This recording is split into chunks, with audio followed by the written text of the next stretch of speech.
ప్రభునందు ప్రియమైన సాలెం సంఘ విశ్వాసులకు, క్రైస్తవ సహోదరి సహోదరులకు, అలాగే ఈ యూట్యూబ్ లైవ్ కార్యక్రమాన్ని వీక్షిస్తూ ఉన్న దేవుని బిడ్డలైన వారు అందరికీ కూడా మన ప్రభు అయిన యేసుక్రీస్తు నామములో చేరవచ్చిన మీ అందరికీ కూడా ప్రభు పేరిట వందనాలు తెలియజేస్తున్నాను. ఈ మే మాసం చివరి ఆదివారం పరిశుద్ధ దినమున మరొకసారి దేవుని ఈ రీతిగా దేవుని వాక్యాన్ని ధ్యానించడానికి దేవుడు గొప్ప భాగ్యాన్ని ప్రభు అనుగ్రహించి ఉన్నాడు.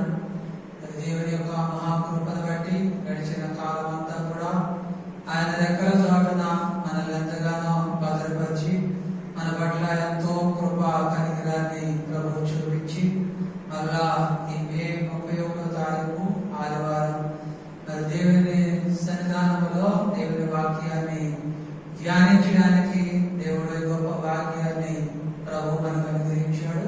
మీ అందరికీ కూడా ప్రభు పేరిట వందనాలు తెలియజేస్తున్నాను.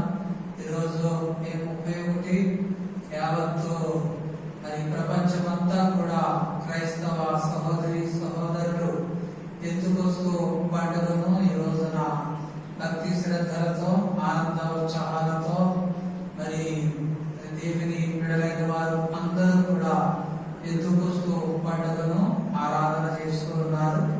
ఈరోజు పెంతుకొస్తు పండుగల గురించి దేవుని వాక్యాలలో నుంచి కొన్ని వాక్య భాగాలను మనము విందాం. ఇశ్రాయేలు ప్రజలు, యూదులు పరిశుద్ధ గ్రంథములో చెప్పబడిన కొన్ని ప్రాముఖ్యమైన పండుగలు మనకి కనబడుతూ ఉన్నాయి. దాంట్లో మొట్టమొదటిది పస్కా పండుగ, రెండవది కోత పండుగ, మూడవది శృంగధ్వని పండుగ, నాలుగవది పర్ణశాల పండుగ, ఐదవది ప్రతిష్టాత్మక పండుగ, ఆరవది పూరీముల పండుగ. ఇలాగా ఇజ్రాయేలు ప్రజలు పాలస్తీనా ప్రాంతాల్లో 6 పండుగలు కూడా అక్కడ ఉన్నవారు అందరూ కూడా భక్తి శ్రద్ధలతోటి ఆనంద ఉత్సాహాలతోటి పండుగలను ఆదిలో మన పితరులైన భక్తులు ఈ రీతిగా భక్తి శ్రద్ధలతో ఆరాధించేవారు. మే చివరి వారం, జూన్ మొదటి వారంలో ఇంచుమించుగా ఈ కోతకాల పండుగ ఆచరిస్తూ ఉంటారు. దీనినే పెంతుకొస్తు దినమని, పెంతుకొస్తు పండుగని ఆరాధన చేస్తూ ఉన్నారు. పరిశుద్ధ గ్రంథములో ఇశ్రాయేలు ప్రజలు, యూదులు వారు పండించిన 50 దినములు లేకపోతే 8 వారాలు కష్టించి పండించిన పంటలను దేవుని సన్నిధానంలోకి ప్రతిష్టాత్మరణగా వాడి తెచ్చి దేవునికి వారు పంటలో తొలిచూరు పంటను, తొలి పంటను వాడు తెచ్చి ప్రభువుకి ప్రతిష్టాత్మకంగా అర్పించి నైవేద్యముగా అర్పించేవారు. దీనినే కొంతకాల పండుగ అంటారు.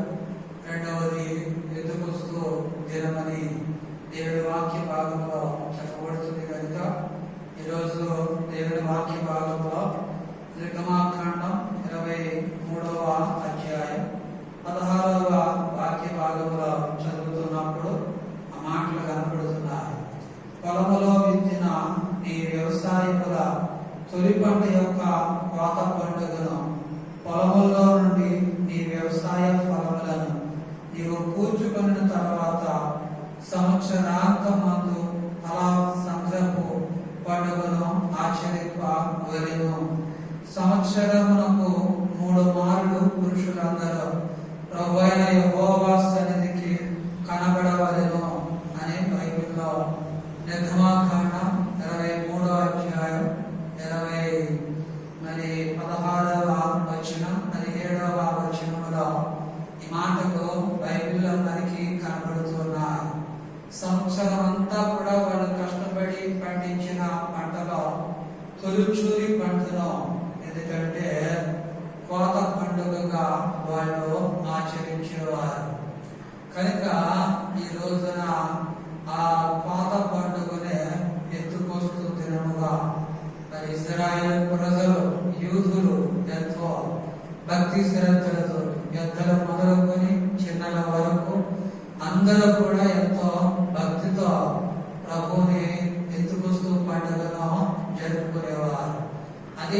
విషయం మన మిత్రుడైన భక్తుడైన మోషే ఈ నిర్గమాకాండంలో ఎంతో తేటగా ఈ వాక్య భాగాన్ని రాస్తూ ఉన్నాడు.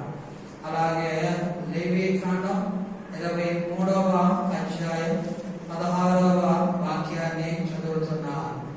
7వ విశ్రాంతి దినపు మరుదినము వరకు మీరు 50 దినములు లెక్కించి యెహోవాకు కొత్త ఫలములతో నైవేద్యమును అర్పింపవలెను అని బైబిల్లో సెలవిస్తున్నారు.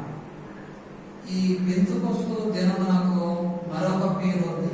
పాత పండుగని, లెక్కల పండుగని దేవుని వాక్య భాగములో పేరులు ఉన్నాయి. ఏదేమైనప్పటికీ కూడా లెక్కించుకోవాలి. దేవుని వాక్య భాగంలో బైబిల్లో చదువుతున్న 16వ వచనంలో 7వ విశ్రాంతి దినమున, ఎందుకంటే మరుదినము వరకు 50 దినములు లెక్క పెట్టుకొని దేవునికి యెహోవాకు కొత్త ఫలములతో నైవేద్యమును అర్పింపవలెను అని బైబిల్లో సెలవిస్తున్నారు.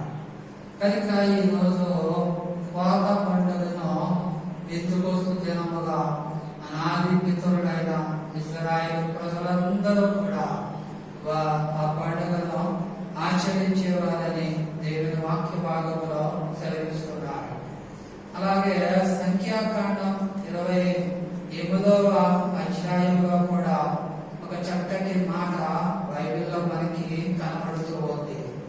చదువుతున్నా సంఖ్యాకాండం 28-26వ వాక్యాన్ని చదువుతున్నాను. మరియు ఫలములను అర్పించు దినమున అనగా వారముల పండుగ దినమున మీరు యెహోవాకు కొత్త పంటలో నైవేద్యము తెచ్చినప్పుడు మీరు పరిశుద్ధ సంఘముగా కూడవలెను. నాడు మీరు జీవనోపాధి అయిన పనులేమీ కూడా చేయకూడదు. ఈ పెంతెకొస్తు దినమున ఏ పని కూడా చేయకూడదు.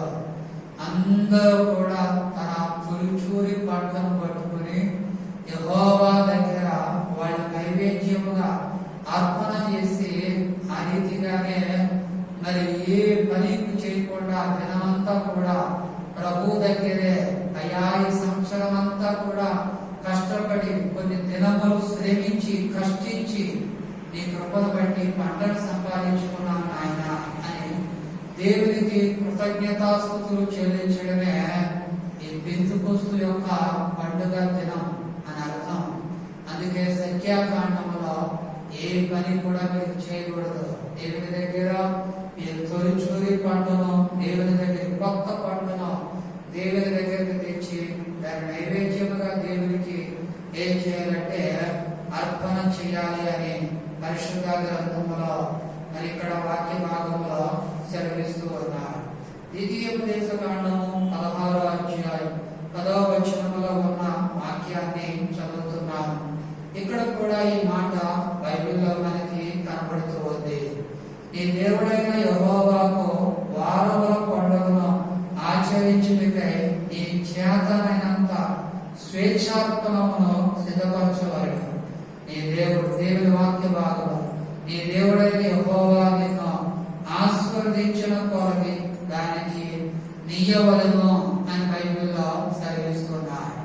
కనుక ఈ రోజున నిన్ను ఆశీర్వదించే కొలది కూడా దేవునికి ఏం చేయాలంటే ఇయ్యాలి. కొత్త పంటను తొలిచూరిది దేవునికి ఏం చేయాలంటే ప్రతిష్టాత్మకగా ఏం చేయాలంటే దేవునికి అర్పించాలి. అందుకే పరిశుద్ధ గ్రంథములో ఈ దినాన చక్కటి వాక్య భాగాన్ని ఈ పెంతెకొస్తు పండుగల గురించి బైబిల్లో పాత నిబంధన గ్రంథములో దేవుడు సెలవిస్తూ ఉన్న మాటలు బైబిల్లో మనకి కనబడుతూ ఉన్నాయి. ఈ పెంతెకొస్తు దినముల గురించి అపోస్తలుల కార్య గ్రంథం 2వ అధ్యాయం 1వ వచనం నుంచి కూడా కొన్ని 4-5 వచనాలు వాక్య భాగాన్ని చదువుతున్నప్పుడు ఇక్కడ పెంతెకొస్తు పండుగల గురించి బైబిల్లో చాలా చక్కగా దేవుని వాక్య భాగంలో వ్రాయబడుతున్న సంగతులు బైబిల్లో కనబడుతూ ఉన్నాయి. ఎందుకంటే నిర్గమాకాండం కాండం, లేవి కాండం, సంఖ్యాకాండం, ద్వితీయోపదేశ కాండం, 4 కాండాల్లో ఈ పెంతెకొస్తు పండుగ ఏమన్నారంటే కోత పండుగ అని, తొలుచూరు పంటని. ఎందుకంటే ఇలాగా బైబిల్లో రాయబడి ఉంది.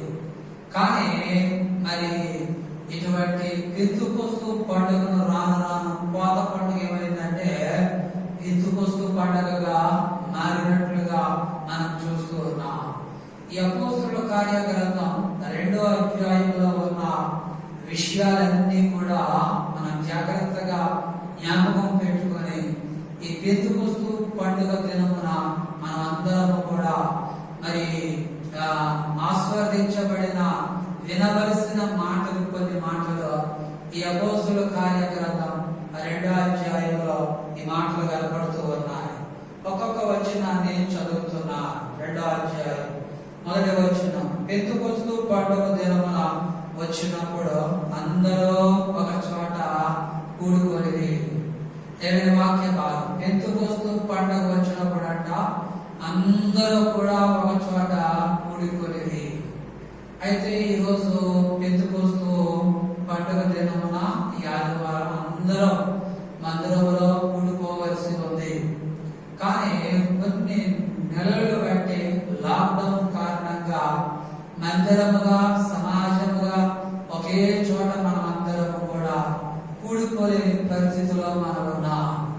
ఏదేమైనప్పటికీ కూడా మీ గృహాల్లో మీ కుటుంబీకులందరూ కూడా ఒకే చోట కూడి, ప్రభువా గడిచిన కాలం అంతా కూడా నీ రెక్కల చోటన మమ్మల్ని కాపాడావు, మమ్మల్ని గడిచిన కాలం అంతా పెంచావు, పోషించావు, నడిపించావు, అభివృద్ధి పరిచావు, రక్షణ క్షేమాన్ని మాకు అనుగ్రహించావు ప్రభు అని ఒక చోట కూడి మనము దేవునికి కృతజ్ఞతాస్తుతులు ఏం చేయాలంటే చెల్లించబద్ధులమై ఉన్నామని దేవుని వాక్యాన్ని బట్టి మనం చేస్తూ ఉన్నాం. కనుక ఈరోజు దేవుని వాక్యాన్ని వింటున్న ప్రియ సహోదరి సహోదరులారా, అందుకే కుటుంబ ప్రార్థన అంతా ముఖ్యం. ఎందుకంటే ఒకే చోట కూడుకోవడం ద్వారా ఐక్యత ఏర్పడుతుంది. ఒకే చోట కూడుకోవడం ద్వారా దేవుని ఆత్మ, ఆ సన్నిధానము ఆ స్థలంలో ఉంటుంది. అందుకే యేసు ప్రభు చెప్తున్నాడు, ఎక్కడైతే 2-3 నా నామమున కూడి ప్రార్థన చేస్తారో వారి మధ్య ఉంటానన్నాడు. కనుక మనం అందరం కూడా పెంతెకొస్తు పండుగ దినమున ఆది అపోస్తలులైన వారు, యేసు ప్రభు శిష్యులు అక్కడ ఉన్న మరి అందరూ కూడా ఒకే చోట కూడుకొని ప్రభుని ఆరాధించినట్లుగా మనం చూస్తూ ఉన్నాం. తర్వాత 2వ వచనం, అపోస్తలుల కార్యగ్రంథం 2వ అధ్యాయం 2వ వచనంలో బైబిల్లో చదువుతున్నప్పుడు, అప్పుడు వేగముగా వీచు బలమైన గాలి వంటి ఒక ధ్వని ఆకాశము నుండి అకస్మాత్తుగా వారు కూర్చుండి ఉన్న ఇల్లంతా కూడా నిండెను. ఎందుకంటే వారు కూర్చుని ఉన్న చోటంతా కూడా బలమైన గాలి చేత నిండి ఉండెను. ఎందుకంటే పెంతెకొస్తు పండుగ దినమున వాళ్ళు ప్రథమ ఫలమ కోత పండుగను వాళ్ళు ఆచరించేవారు. వారు తొలుచూరిదంతా కూడా దేవుని దగ్గరికి వాళ్ళు అర్పించేవారు. ఎందుకంటే అలా అర్పించడం ద్వారా వాళ్ళు ప్రతి పంటను కూడా దేవునికి అర్పించడం ద్వారా వారి కుటుంబాలన్నీ కూడా నిండుగా ఉంది. ఈ రోజున మనకు కూడా ప్రతి విషయంలో కూడా తొలిచూరిని తొలిది అది దేవునికి అర్పించినట్లయితే దేవుడు మనల్ని కూడా నింపుతూ ఉంటాడు, నిండుగా ఉంచుతూ ఉంటాడు. దేవుని వాక్య భాగంలో ఈరోజు వాక్యాన్ని వింటున్న ప్రియ సహోదరి సహోదరులారా, ఎందుకంటే ఒకే చోట కూడుకున్నప్పుడు అక్కడ నిండుదనాన్ని ఏం చేస్తాడంటే ప్రభు దయచేస్తాడు. అందుకే పరిశుద్ధ గ్రంథంలో, ఎందుకంటే పెద్ద బలమైన గాలి వారు కూర్చున్న ఇల్లంతా కూడా నిండునని వాక్య భాగంలో సెలవిస్తున్నాడు. 3వ వచనాన్ని, మరియు అగ్ని జ్వాల బట్టి నాలుకలు విభాగింపబడినట్లుగా వారికి కనబడి వారిలో ఒక్కొక్కరి మీద రాలగా, ఒక్కొక్కరి మీద ఆ బలమైన గాలి ఒక్కొక్కరి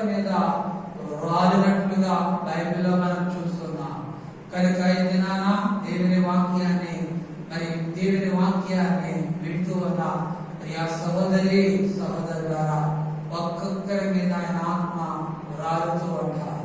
నాకే నీకే అని కాదు, ఎవరైతే ప్రభువుని మరి పూర్ణ హృదయంతో అంగీకరిస్తారో వారందరికీ కూడా పరిశుద్ధాత్మ దేవుడు ఏం చేస్తాడంటే ఒక్కొక్కరిని ఏం చేస్తాడంటే ఆయన తడుతూ ఉంటాడు, ఒక్కొక్కరిని ముడుతూ ఉంటాడు, ఒక్కొక్కరిని లేపుతూ ఉంటాడు.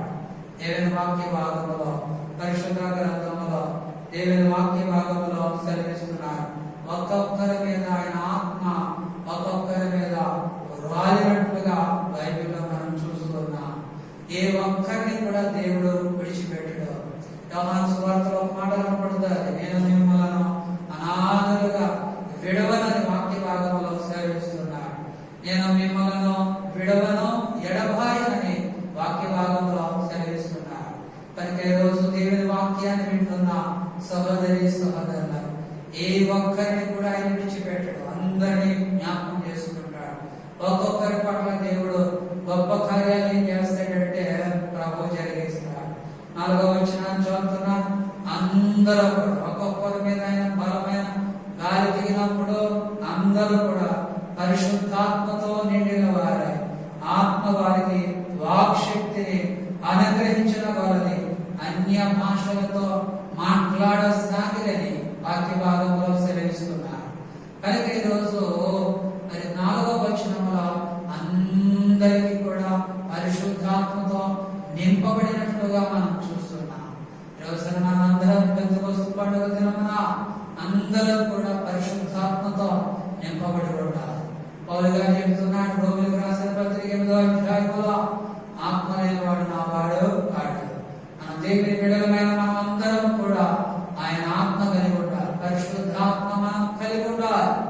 పరిశుద్ధాత్మ ఆత్మ లేనివాడు ఆయన వాడు కాడని వాక్యం సెలవిస్తుంది. కనుక ఆత్మ కలిగి ఉండాలి. పరిశుద్ధాత్మ మన మీదకి వచ్చినప్పుడు ఆయన, ఎందుకంటే మనం అందరం కూడా ఆయన వాక్శక్తితోటి మనం అందరం కూడా అన్య భాషలు మాట్లాడసాగుతామని వాక్య భాగంలో సెలవిస్తున్నారు.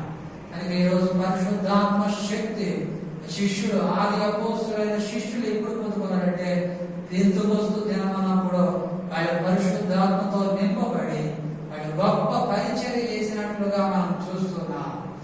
చివరికి యేసు ప్రభుకి వాళ్ళు అంత సాక్షులుగా వాళ్ళు, ఎందుకంటే అంత సాక్షులుగా వాళ్ళు దేవుని కొరకు మరణించినట్లుగా బైబిల్లో మనం చూస్తున్నాం. కనుక ఈ రోజు దేవుని వాక్యాన్ని వింటున్నాం.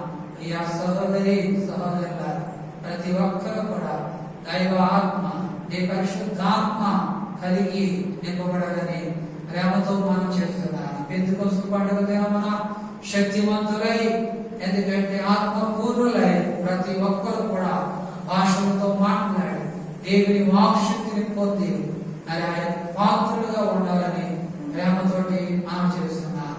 దేవుడు కొద్ది వాక్యాన్ని దీవించును గాక. ఆమేన్, ఆమేన్. అందరికీ వందనాలు. ప్రార్థన చేస్తున్నాం. ప్రేమ కలిగిన దేవా, దైవ నాయన, నీకు వందనాలు. బిడ్డలు ప్రభువా, ఈ వాక్యాన్ని విన్నారు, ఈ వాక్యాన్ని విన్న ప్రతి ఒక్కరిని కూడా దీవించేది. లైవ్ కార్యక్రమాన్ని వీక్షించిన బిడ్డలందరి పట్ల నీకు కృప చూపించాడు. ఈరోజు పెంతెకొస్తు పండుగ కనుక ఆయన పెంతెకొస్తు ఆనాడు ఆది అపోస్తులైన వారు పెంతెకొస్తు పండుగ ఏ రీతిగా వాళ్ళ అనుభూతి పొందుకున్నారు ప్రభు, అట్టి అనుభవం మనందరికీ దయచేయండి. మేమందరం కూడా పరిశుద్ధాత్మ పొంది ఆయన ఆత్మ పూర్ణులై ప్రభు, శక్తి కలిగి ప్రభు ఆయన ముందుకు వెళ్ళడానికి సహాయం చేయండి. ఆయన ప్రతి ఒక్కరిని కూడా మీరు బలపరచడానికి సహాయం చేయండి. మహిమా ఘనత మీరే పొందుకోమని యేసు నామములో ప్రార్థించి వేడుకుంటున్నాను తండ్రి. ఆమేన్, ఆమేన్. మన తండ్రి అయిన దేవుని ప్రేమయు కుమారుడైన క్రీస్తుల వారి కృపయు పరిశుద్ధాత్మను సహవాసం చేరి వచ్చిన మన వారందరికీ ఆయన ఆత్మ సదాకాలంతో నడిపించును గాక. ఆమేన్, ఆమేన్. అందరికీ వందనాలు. ఎన్నో అంధకారపు లోయల్లాంటి నా అనుభవాల్లో, అవమానాల్లో నా వెంటే ఉండి నీ కంటి పాపలా నన్ను కాచి, నా కంట నీరు చూడలేని నీవు నీ చల్లని చూపులో నన్ను దాచి ఉంచావు. నీ మాటలో నా బాటను, నీ ప్రేమలో నా పాటను, నిన్ను నేను చేరేంత వరకు సాగిపోని నా యేసయ్యా.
వినే